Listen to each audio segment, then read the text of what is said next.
or while we were on the while we were chatting with the Wolves, we actually had Liz Crow jump on. I think, Liz, are you? Oh, there you are. Yeah. I am. Hey. So Liz Crow has jumped on, and again, you know, again, here's another person that's really that's been at the forefront in 2020. She's been so maybe you might not always see her name on TV, or really it might not be, you know, in the general, let's say the media or press, but of course, those of us in the industry know the success she's had and the horses she's been affiliated with. And Liz, thank you so much for joining us. And really 2020, really the last couple of years, starting maybe two years ago with Monomoy Girl, the last few years have just been remarkable for you. Yeah, thanks, Christina. It's been a great ride. I started my business in 2016, and the first group of yearlings we bought was Monomoy Girl, and she obviously has taken us on this unbelievable ride, and 2 Breeders' Cup wins and so many big days and fun days of racing. But she really helped launch my career. She really helped launch Brad Cox's career as well, who's had a remarkable run in the last several years, winning 4 Breeders' Cups this year and tying Richard Mandela. To think he started, that was his first Grade 1 winner, was Monomoy Girl in Ashland. It's just crazy. You know, it's been a really, really amazing couple of years, and just thankful to be where we are right now. Liz, can you give us some background and tell us what your experience was prior to joining up? We're going to talk about Brad Weisbord, because you joined up with him, I think, in 2015. So prior to that, what was your experience coming into that, and what was your background? Well, I grew up in Washington, D.C., which isn't exactly the horse capital of the world. But both my parents were in politics, and they took me to ride a horse when I was 6, and I just fell in love with horses, which is, I think, how so many of us get involved in racing, is somebody introduces us to a horse in some way, shape, or form. And I knew I wanted to make it my career. I grew up riding 100 jumpers. I just was trying to figure out exactly how to do that. And I read into the U of L Equine Business Program and saw that they had a way to get a business degree and keep learning about horses at the same time. So I did their business school, and I learned a ton when I was there. There was a lot of opportunities to meet a lot of people in the industry. And I did a bunch of internships. I interned for Churchill. I worked for Jonathan Shepard in Saratoga for the summer. That was my first time in Saratoga. I was like, holy wow, this is the place I want to be, Saratoga. I didn't even know racing could be like that until I got up there that summer. I lived in a 1-bedroom apartment with 4 people, and rode a children's bike to work every day that I had purchased at Walmart for like $50. So we were hot walking and just living the dream, trying to scrap together and make it in the industry and learn everything I could learn. When I graduated, I moved to California and worked for Owen Hardy for a couple of years and became his assistant, and then moved back to Kentucky and worked for Pete Bradley, the Bloodstock agent, for 4 years, and really helped run his day-to-day business. I learned a ton, went to sales with him. I did appraisals. I did research for him. I ran his racing partnerships. I just got to do the ins and outs of an everyday Bloodstock agent, and he taught me so much.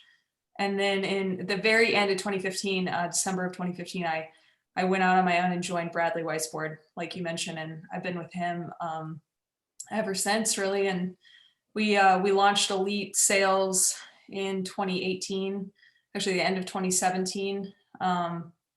So we have 2 businesses, a Bloodstock agency and a consignment.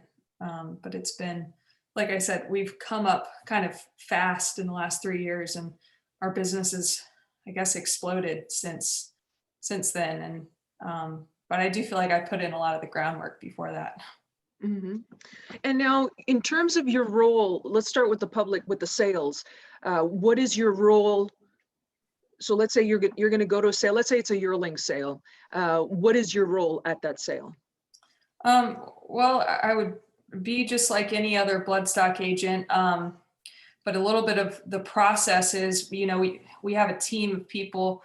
I'm a stickler for being really, really organized and making sure we see every horse on the sales ground. So I have a team of 4 shortlisters, and including myself, and we look at every horse on the ground. So if it's a sale of 1,600 horses or a sale of 4,400 horses, which is like what Keeneland September is, we make sure every yearling is looked at, and then the list gets shortened down. I'll go look at them again with my partner, Paul Sharp, who breaks all our horses. He broke Catch a Glimpse. He won the Breeders' Cup. He broke, British Idiom, Monomoy Girl, Aunt Pearl for us. He was a farrier for 20 years before that. So he is great at looking at the feet at the sales and giving an alternative opinion of the horses. So we'll go back through together and relook at our short list, and then we'll look at it one more time and shorten it down even more. And from there, I'll try to put horses in categories of, if somebody has said to me, I'm looking for $100,000 filly, which is now my most popular order, right? Everybody wants the next Monomoy Girl. Yeah. Everybody wants the next British Idiom. So I honestly I don't take on too many new people anymore, just because we're pretty loaded in all those categories. But I'll start putting fillies and colts in certain categories and sending lists to clients and saying, here's the 10 colts I like best that are selling tomorrow. Let's have a phone call tonight and talk about it. We'll run through the pros and cons of each horse. I think I'm sure you'll get to this at some point on the call, but I think the biggest thing that I need to know when I'm at a sale is most horses I'm going to buy can't run, and they're not going to work out. And that's just an unfortunate fact of the way this business works, but it's the truth. I try to be really honest with my clients and say, here are the reasons I like this horse. Here are the things I see that could be a con in the horse, like the mare hasn't produced anything yet, or the sire is unknown, or I don't love the hip, but I love a lot of other parts of the horse. I think just being honest on the valuation of where I think the horse is going to fall and where I think we should be on the horse. So if I think it's a really nice horse, I might say, everyone's going to want to spend 100, let's go 110 or 115. Let's stretch a little bit. I really like this horse. So my job at the sale is to try to value them once I've decided that I like the horse. And then from there, I'll get them vetted. Then the vet comes back and they knock your favorite horse off the list, and you're really bummed about that. Then you go through that. Sometimes some of my clients like to heart scans. We'll do that, and then the auction actually starts, and you go in and you bid and get outbid more times than you don't, unless you're Godolphin or Juddmonte or something like that. So oftentimes you walk away with a horse that might have been your 3rd or 4th pick on the list, but it's rare you get your number 1 pick. So what do you look for specifically, particularly for you? What's a personal preference? We're talking conformation, maybe even pedigree.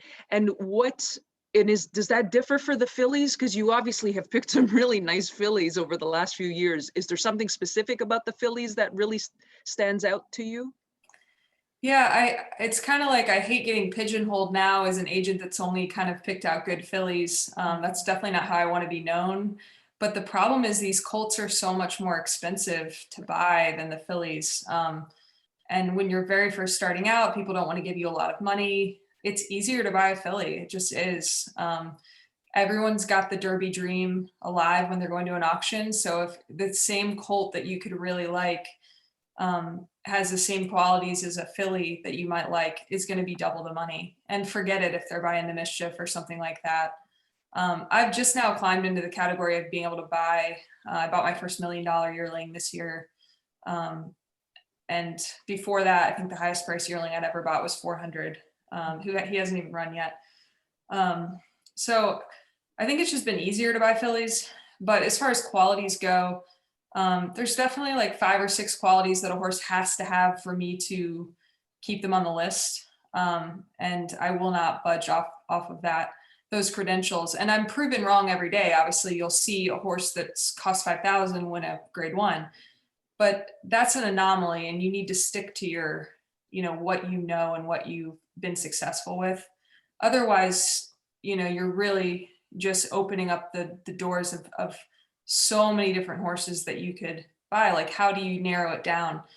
So what I look for is their hind leg. I love like a really strong hind leg where the hocks don't stick out behind their hip.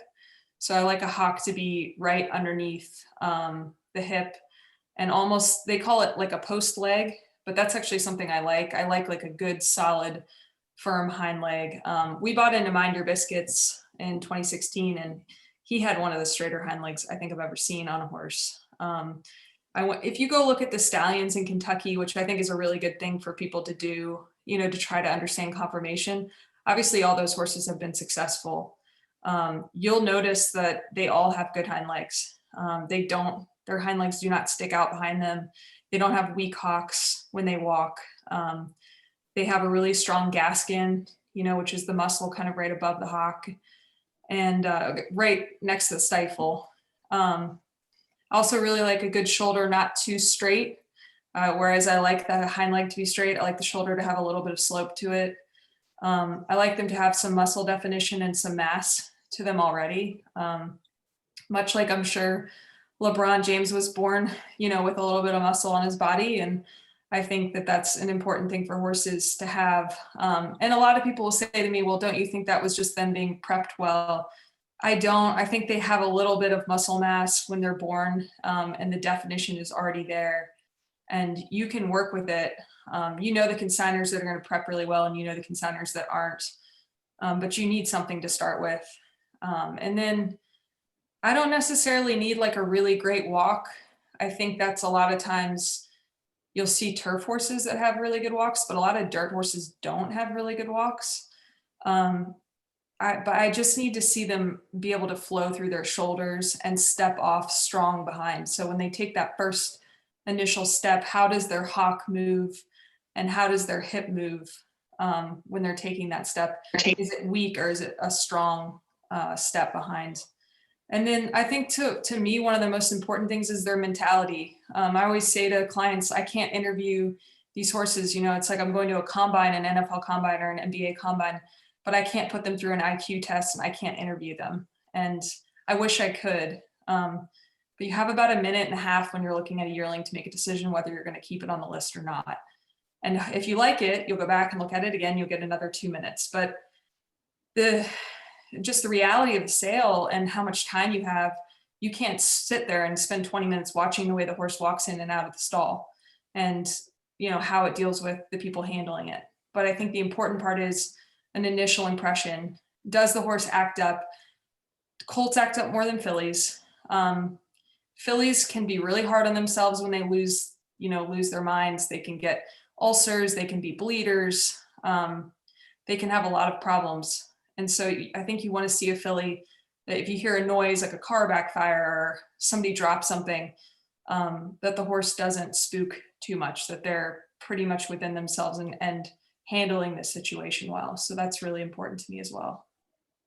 How important is the page to you? Because I know Wayne Lucas would say that, he early on, especially at a time when people were slugging it out in the sales ring for multi-million-dollar animals, he was trying to buy the athlete. So the page, like basically the horse was going to make the page. How important is the pedigree to you, whether it's a filly or a colt?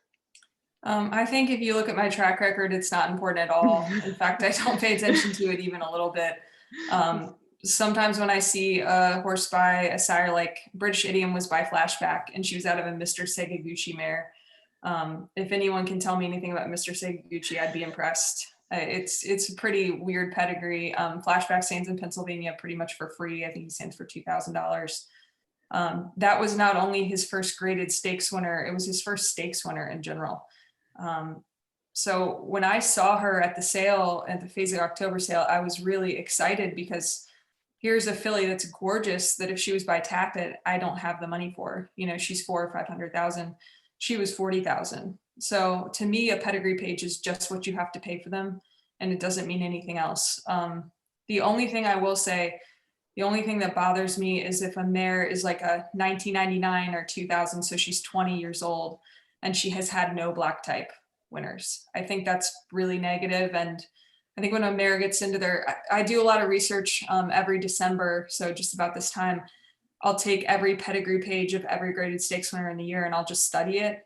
I just want to see, people get really negative on old mares and they get really negative on like a Mr. Seguiguchi mare. Everyone wants a Bernardini mare right now. That's the hot thing. I can't afford Bernardini mares for the most part. So I like to look back and see like City of Light, he just comes to mind, Abel Tasman. Both of them were out of really old mares. But the thing that the mare had done, it had produced some sort of black type horse before that. So the mare had shown that she could do it. So that is important to me. A lot of my success has actually been out of really young mares. Monomoy Girl was out of a Henny Hughes mare named Dramette that was very slow. And Monomoy Girl was her third foal. So she was young and she hadn't proved. Now she's taken off. She's had a couple of other good, really good horses. Mm-hmm. So same with British Idiom. She had a black type horse. It wasn't a good horse. It was like a cheaper stakes horse, but she had proven that she could do it. So that's really the only thing that I look for in a pedigree. Otherwise, it's just what I have to pay for them. Mm-hmm. Now, if anybody has a question for Liz as we're going along, please feel free to use the hand up little icon, and we'll get you in as soon as we wrap up. Like we'll ask Liz the question. Liz, one question is that you have, in the last couple of years, you guys have ventured out now to the European market. Tell me, how did that come about? Was that always on the table from the beginning when you joined up with Brad Weisbord, or was that something that kind of came along later, just really out of necessity? It's a good question. I have to give all the credit to Brad Weisbord there. That was 100% his idea. And really, you gotta credit to Chad Brown and Mike Ryan, because they were the first ones to do that. They were the first ones to go to Europe and show that you could bring these yearlings back and run them with newspaper of record when she won the Breeders' Cup. So we saw that, obviously, and we thought that's a really interesting, market for us to jump into. The biggest thing was, do I go over there and pick these horses out, or do we let a European agent? And we kind of went back and forth on that and ultimately decided that I'd go over and do it, just to bring a different perspective. And, these horses have to train on the dirt 99 days out of 100 days. Sometimes they get to run on the turf for the first time when they're entered in a race. So, unless you're in Saratoga or you're a stakes horse, you're breezing on the dirt, you're training on the dirt. So I went over there with the idea, we couldn't pick out too much of a turf physical. We needed to pick out somewhat of a dirt physical. And we did that. I think I did pick out one filly. We bought 9, and I picked out one that was really, really European and turf looking, and she's our worst horse in the group. And Aunt Pearl is like that hind leg I was talking about. If you guys go to our Twitter, you can see a picture of her at Paul Sharp's the other day, and you'll see that post hind leg I'm talking about that she has. And she was just this horse that looked like she could go to OBS June or OBS March, not June, but and breeze like 9 and 4. She just looked like a rocket ship. She looked like a horse that could handle dirt training, and she does. She breezes tremendous on the dirt as well as the turf. And I think that was an important aspect of what we were doing. And Christophe Clement, I was just talking to him the other day at Payson, and he said, I really like the 2 fillies you guys sent us because they train really well in the dirt. And so they're moving forward and progressing well. So that was a little bit of the key to us going over there and some of the physicals we bought. Now, is that because some of those horses that are more, basically have a conformation that seems to be more dirt oriented, do they kind of fall through the cracks because it is Europe and because they're looking more, I would think, for turf horses over there? Or is it just, or do they fall through the cracks at all? Do the Europeans want that type of physical, just like Americans would? Yeah, I don't know if I could answer that completely because I was just there for that one sale. We didn't get to go this year because of COVID. When I was there for that one sale, it was a small sample size, but what I noticed is I got outbid a ton. It's a smaller sale. It's only 550 horses in book one. And you're up against Godolphin is very, very strong there. And so is Shadwell. So you're bidding, obviously completely forget about it if they're on a horse. They're in a different stratosphere than we are. And then you have Chad Brown and Mike Ryan bidding for, two of their operations. And so we were outbid a ton on some stuff we liked. And I really thought we were going to get outbid on Aunt Pearl. I said to Brad Weisford, I said, we don't have a prayer here. I really don't think we're going to get this filly bought. She's by Lope de Vega, who's a good sire.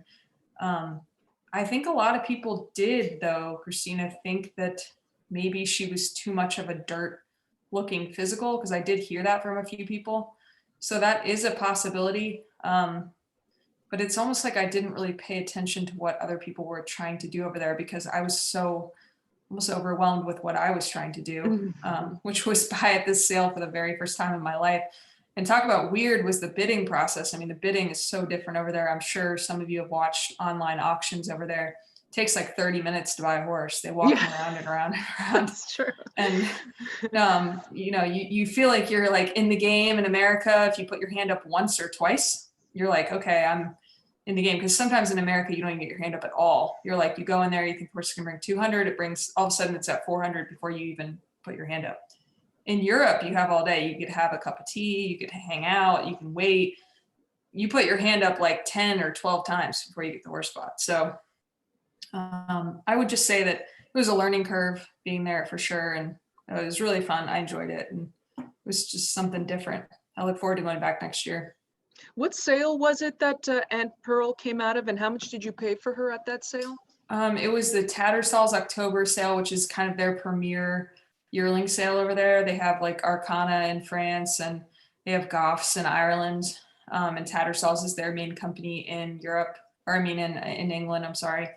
It's in Newmarket, and it's like probably about 3-week sale. It's kind of like their September sale, but it's much smaller than ours because ours is 4,400 horses. Theirs was probably about 1,800 horses. I paid 280,000 guineas for her, which is about $350,000. She was the most expensive horse we bought when we were over there. We bought anywhere from like 60,000 to her that was 350. Now, are there any plans to go a little bit further afield, whether it is to go to different countries, maybe France or elsewhere in Europe, or maybe even a little further afield? Has that been a discussion with Brad, and maybe not in 2021, but maybe 2022? Yeah, for sure. I was actually planning on going to the Arcana sale in August in Deauville before COVID hit, obviously. And then when that happened, we scratched the plans to do any sort of international sale. Some Americans did still go over there, like Mike Ryan still went over this year, but it was a 14-day quarantine, and I would have had to start quarantining during the September sale, and obviously that wasn't going to happen. So I shop all the way through book 6 for clients, and so not everybody is shopping those $3,000 horses, but I am. So I couldn't be quarantining in Europe, unfortunately. What do you think about the digital sales, and in terms of that as a format, and have you used them? Have you bought anything? Have you looked into them, or are you taking a wait and see approach? Well, Rob Masiello, who's on this call, I see he's had a ton of success with his horse Faya, buying that horse out of the digital sales. And that was probably is going to be their biggest advertisement, all the digital sales across the board. The fact that he's had so much success with that horse. And actually it was a horse Bradley and I were interested in. Rob just went stronger, and good for him because he's had a lot of fun with that horse. But really to answer your question, I don't know about the digital sales. They're not really for me. As far as I could never ever see like a yearling or a 2-year-old auction working that way, because I really need to go out and see all the horses and pick them out on physical. I think it really works well for like a racehorse environment where all you need is PPs and, you can look at ragsins and thoragraphs and race replays and maybe just send your trainer to go over and look at the horse and real quick for you. Whereas physical doesn't matter as much. But those sales are few and far between, obviously elite sales. That's what we do. We sell a lot of racehorses.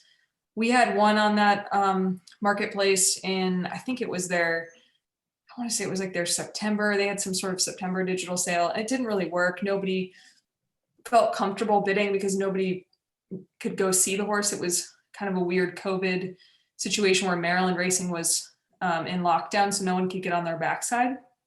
So we just didn't have any luck with it. I think there's a definite place for it, and I think it's going to be much, much bigger in the coming years. It's already big and it's huge in Australia.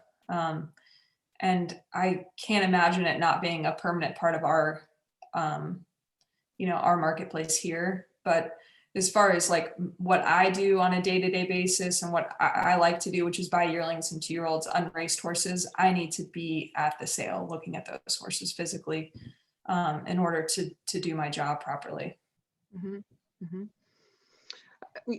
Liz, I had one more question for you in regards to the types of horses. So you said that you buy and you sell, and obviously I'm assuming like your clients from the selling side of the game, there's a lot of variation in terms of what people are looking for, what you're looking for.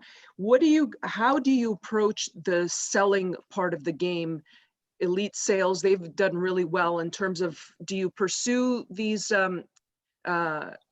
clients? Do they come to you with horses, to sell? Do you pursue clients in terms of trying to get some horses to sell for the operation, or is it a combination of the two?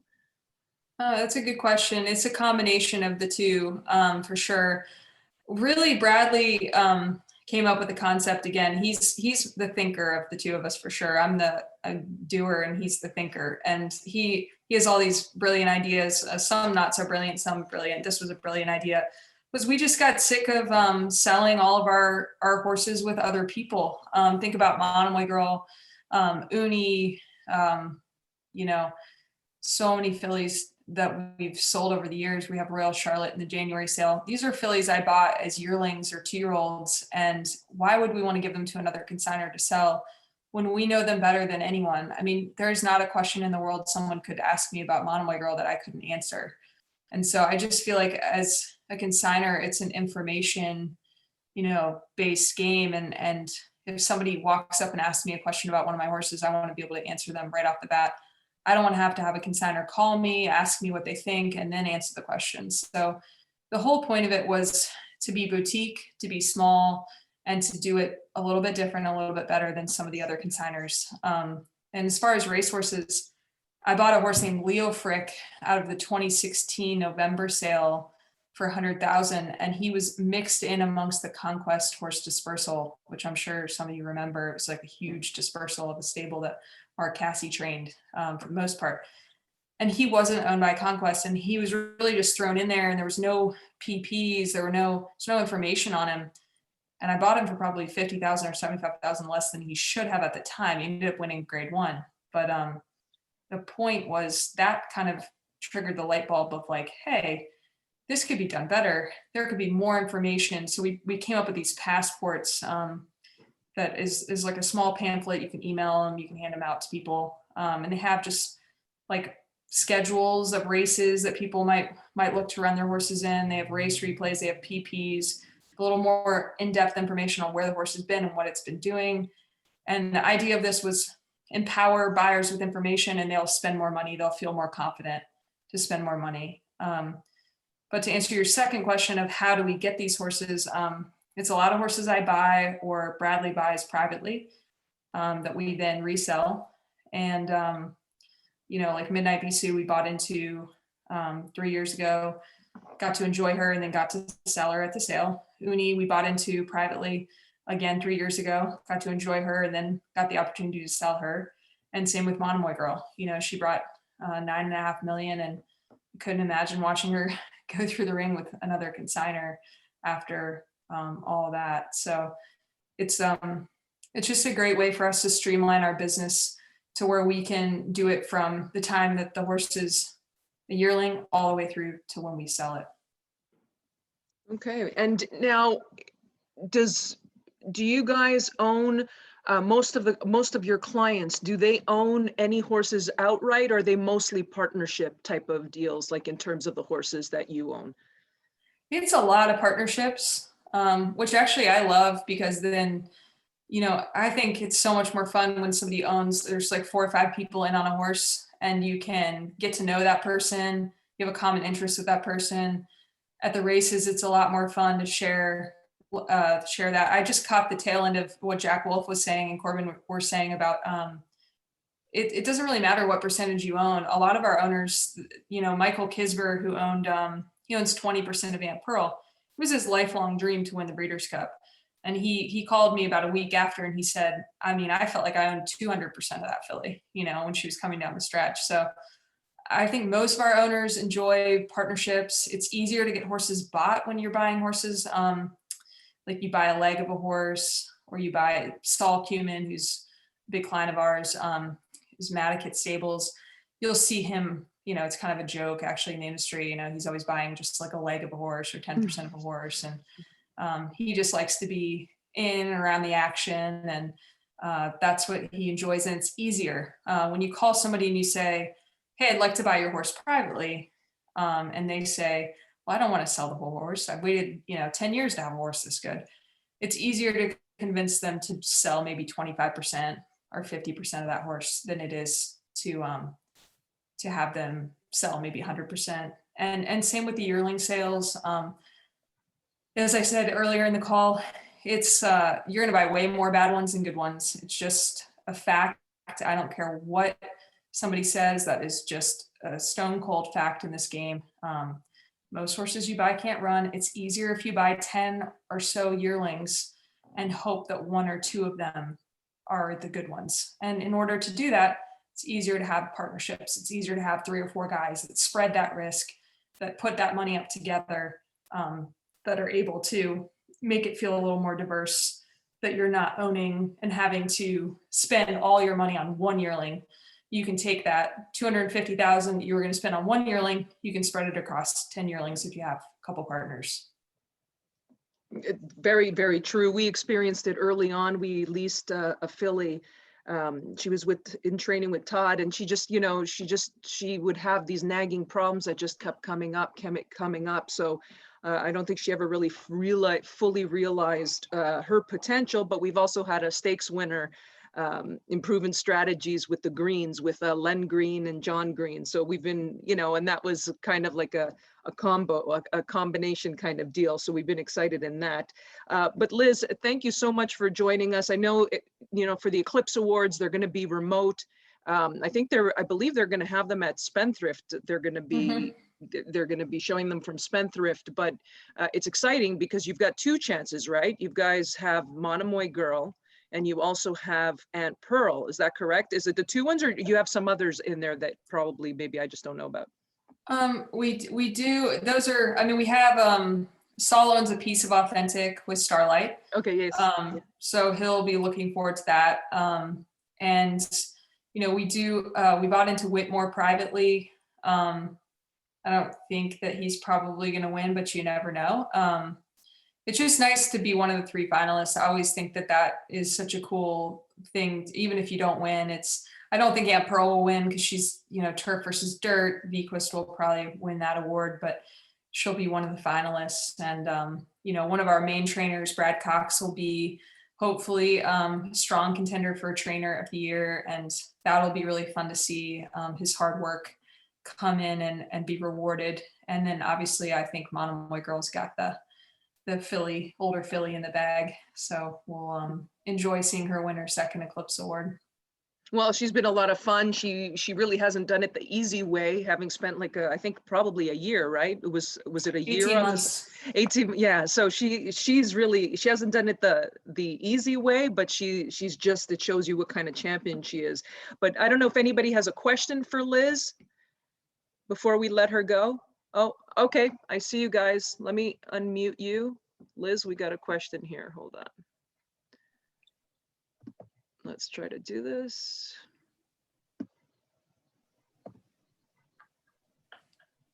Are you guys, I think you guys, your mic is up. I think we're unmuted. Yeah, okay. So- All right, go ahead, Larry. Just a brief question. You know, one of our big concerns is injuries, stress fractures, that sort of, you know, life-changing thing for the horse that we're wondering about when you're looking at the breeding and looking at the yearlings.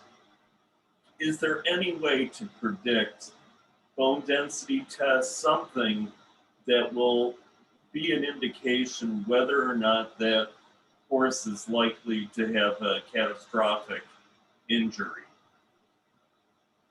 That's a really good question. I wish there was a better way to say yes or no.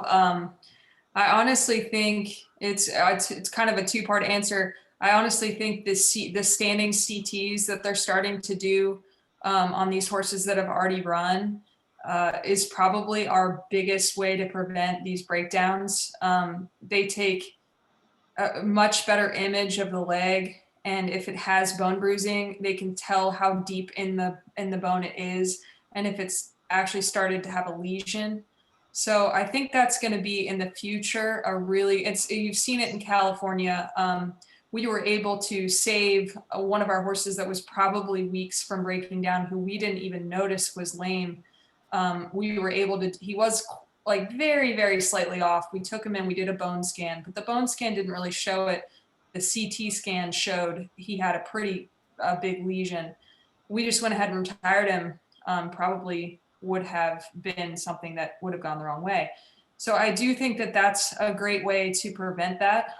As far as telling that as a yearling, there's a few things I look for. I like to see, you can just tell by the way their bones look how thick they are, if they have good bone density. You'll see a lot of fillies that look really light boned, and those are horses that I obviously try to stay away from. And the way you tell that is just honestly looking at thousands of horses a year. You see the difference in their bone structures, and how dense and how light they might look. And then the other way is when the horses walk at you, you'll see agents and trainers stand in front of the horse and have the horse walk towards you. I don't get too critical on the way they're built, but a lot of times the way the cannon bone sits underneath the knee is very, very important. And it's just, it's like a table leg. If you have a table leg that's not sitting perfectly in the corner of the table, it's going to be more wobbly. And it's the same with horses. The way that they put their foot down when they walk towards you is a key part of the process. And the reason we're so critical on that is we want them to stay sound. And obviously this is at the walk. They're going to have to use that same motion with their legs at high rates of speed. And that's when breakdowns can happen. But I really do believe that we just need better scientific technology. And I think it's right here on the cusp. I think we've got it. And I think it's going to really change the game in the next several years. Great question. Great question. Thank you, guys. Are there any other questions that you'd like to ask Liz? Anybody? Here, let me just scroll through. Rob, was that you that came up? Yeah. Hey, Liz, I've got a quick question for you. Well, first of all, thank you for the kind words earlier. But I'm curious, so in my opinion, I think even if you took away price, I think if you put your resume up against any other bloodstock agent, it would be at the top of the list. And then when you kind of add back in the fact that, a lot of your successful purchases have been, pretty inexpensive. Plus, I also mentioned that I know that you had that Tatters to Riches that you pinhooked for $1 million that I think you bought for under how much? 60,000. Yeah. So Liz, on top of all of her success with clients, she bought I think it was a Union Rags Club, right? That you pinhooked from 60,000 to $1 million. So I guess my question. So first of all, congratulations. I think you've obviously your resume speaks for itself. As you've kind of in the last couple of years, as you've gotten a bigger budget, what are sort of the upsides and maybe some of the challenges you face in terms of, I mean, I would assume it kind of opens up, in a certain sense, maybe 5 years ago when you were going to Keeneland, you kind of knew that you didn't even have to bother to look at book one because you're not really going to be buying anything there. Has it sort of been harder? Has it been easier? What are sort of the challenges and upsides you've seen over the last couple of years with increased budget?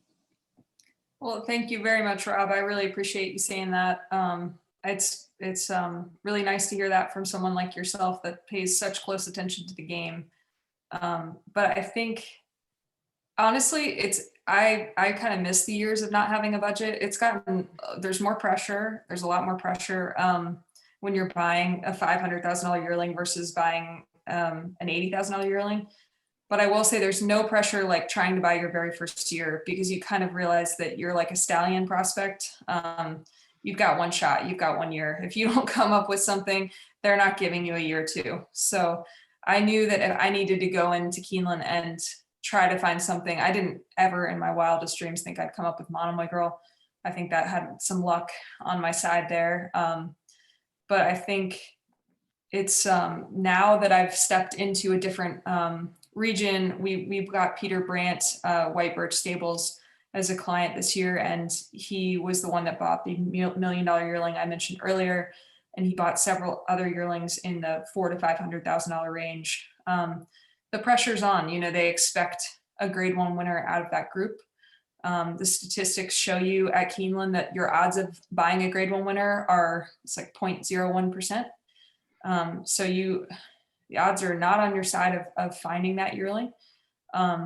But I think the important part is I try to remember what got me here. I know it sounds cheesy, but being really ethical when you're at a sale, making sure that you don't do you do everything above board. You're very honest and straightforward with your client. You are working the sale the exact same way. You're looking at the horses the exact same way. I'm making sure my shortlisters are very thorough. We're not missing a horse. We're not taking horses off the list because they're by a sire that may not be appealing. Trying to be as thorough as I was on day one and trying to continue to work as hard as I've always worked. I'm just hoping I'll come up with the same results, and we'll see what happens. Okay, great question. I think somebody else at Shane, that might be Shane, is waiting to hear. Shane, I'm going to try to unmute you. Oh, there you are. Your mic's up. So I have not really a question, but I just want to say thank you. We've heard a lot of talks, and this was as informative as anything. So, and one thing you said, how you got lucky with Monomoy Girl, listen to your degree of preparation. I don't think there's anything luck about it. We're just really impressed how deep you go into this. So thank you for the talk. It was really enjoyable. Thank you very much, Shane. I really appreciate that a lot. That was great. Well, I agree. And again, I have a little bit, like, I know Liz for a while now, so we've been able to see what she's been doing. But Ashok, I think you unmuted. Maybe you have a question too for Liz. Hold on, Ashok. I think I can't hear you. 1 second. It says you're unmuted. Hold on.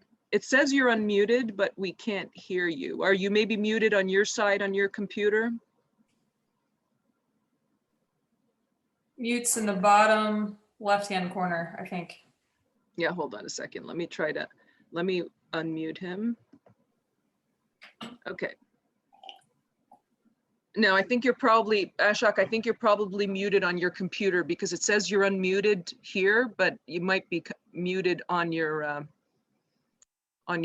computer. If we can.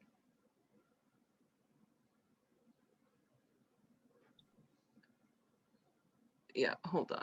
Let me try to do this one more time.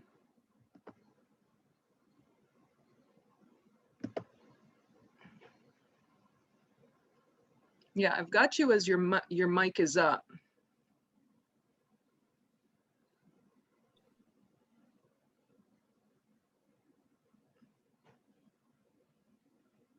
Liz, as Ashok is trying to get his microphone up, do you have anything that you're particularly excited about in 2021 going into the new year? Are there any 2-year-olds? I mean, obviously we've got a couple of 2-year-olds, Aunt Pearl, she's very exciting, but are there any prospects that maybe we haven't seen yet that are going to be newly turned 3-year-olds that we're excited about?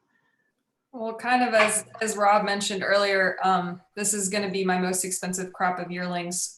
So I'm excited to see how they develop. We bought a few less yearlings. I found it to be harder to get them bought, just maybe the way the sales were scrunched together this year. But overall, I'm excited. We have a Tappet colt out of Graham 6 who's his entire family seems to just be coming up with updates. Chad Brown has a really, really nice War Front 2-year-old out of the mare that broke her maiden at Belmont first time out. And also there's a horse that out of Graham 6's successful filly, Delightful Joy, won a grade 3 that won first time out at Churchill. So I'm hopeful. I really like him, and he's had a lot of big family updates, which I'm not used to having in yearlings when I buy them. What's his name? He's not, the horse isn't named yet, but he's by Tappet out of Graham 6. Okay. Okay.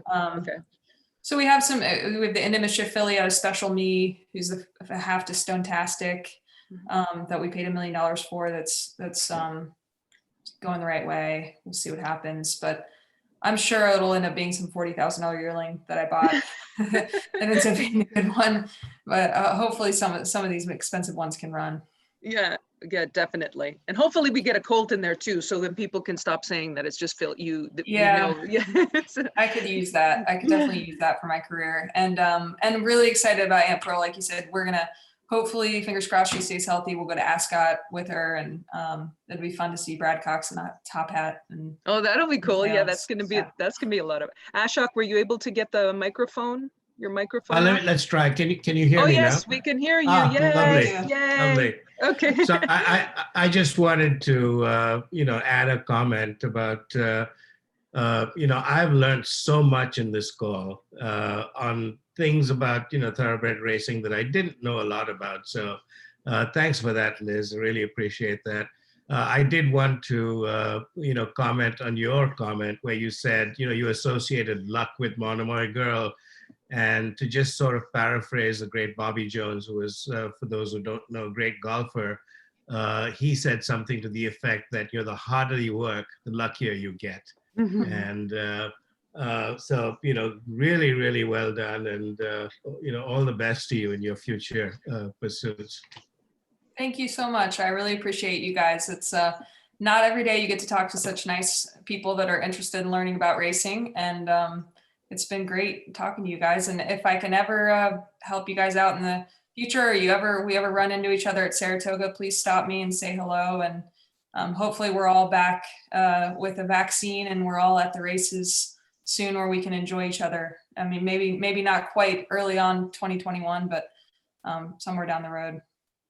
Definitely. Thank you so much. Thank you so much. Thank you, Ashok, for that question. Thank you for all the questions. And Liz, thank you for joining us. Really, it has been it's been an enlightening call, and I really appreciate it. I know everybody else I'm going to be getting emails now, how they appreciate it. But thank you so much, Liz. Thanks for joining us and taking the time. Of course. Happy to do it anytime. Thanks, Christina. Thanks for thinking of me. Thank you. So guys, before I let you go, 2 things I just want to say. First of all, we do have a contest, and it's going to be for a signed photograph of Proven Strategy. It's signed by Mark Cassie. And I got to tell you, he's got a beautiful, yes, he has a beautiful signature. So you're going to want this one. So if you guys, the only thing that you need to do, for those of you who are on the call, the only thing to participate, if you email Empire Racing Club events @gmail.com. So it's our regular email that we do for our events, or even if you send it to the Empire Racing Club NY @gmail, that's fine too. And just send in the subject line jingle. That's it. And then I'm going to enter everybody. I'm going to put everybody's name in a hat. We're going to pick it. We're going to do a draw, and you're going to win this great picture of Proven Strategies. As I said, it's autographed by Mark Cassie, so it can go in your own personal collection. But it's a good one. So guys, don't forget, if you want to, whoever watches this, and again, I know some people might not have been able to be on in real time on this call, but even if they see this video, they can enter the contest just by watching the video. So it's jingle in the subject line, Empire Racing Club events at gmail.com, and send that in to us, and we're going to do this. And we'll probably, today's Wednesday, we'll do the deadline. We'll just do the deadline Friday at 6 p.m. So by Saturday, I'll tally everything and I'll do the draw. So that's it, folks. That's it for today. Mary, hold on a second. I don't hear you. 1 second. I'm just going to unmute you. Hold on. 1 second. I think you might be muted. You know, this doesn't always work right off the top. Oh, there you go. Okay, now I can hear you. Us? Yes. I was wondering if that's Ian's picture of Now and Again. Oh, yeah, there it is. Oh, Yeah, I found that so many people went to see him. I hope he's doing well. yeah, he looks like he's a rock star. He's been getting like whatever notifications we've been getting back. The pictures, obviously, I've been trying to post. Kathy and I've been trying to post those pictures on Facebook and on Twitter, so people could see the members who have gone to see him. He looks like he's a real ham. He loves the attention. Chad Brown's daughter seems to be totally in love with him, so he's become the favorite. So we also actually, when you guys send in your entry for the picture, the signed picture, also we're probably going to do something. Let's try to get him a barn name, because the folks at New Vocations have been asking for a barn name for him. So maybe we can also do a draw for that and get him a barn name. Plus red equals Fred. Right. Okay. So everybody submit that as well. And then what we'll do is I'm going to send it out in the next email, and we'll just try to get a consensus, maybe do that as a draw as well. And we'll give him a barn name as well. Diana saw him too. Yeah, I know Diana sent us some pictures actually, which I had shared on social media. They were great. So thank you guys for when you do go up to see him. Thank you for sending those pictures. We really enjoy them. I like sharing them and also putting them in our emails too. So everybody's been wonderful. This year has been fabulous. Honestly, you guys are the best group. You are the best group of people. I've enjoyed this. So even though we've had a really difficult year, I've enjoyed all of our calls, and I hope you learned something along the way. And I just wanted to say, you know, happy holidays and Merry Christmas and happy Hanukkah and whatever I'm missing. Oh, and Larry's already digging in, but thank you guys for joining. Thank you so much for joining. Thank you. Thank you Okay. so much. Okay, bye guys. Bye.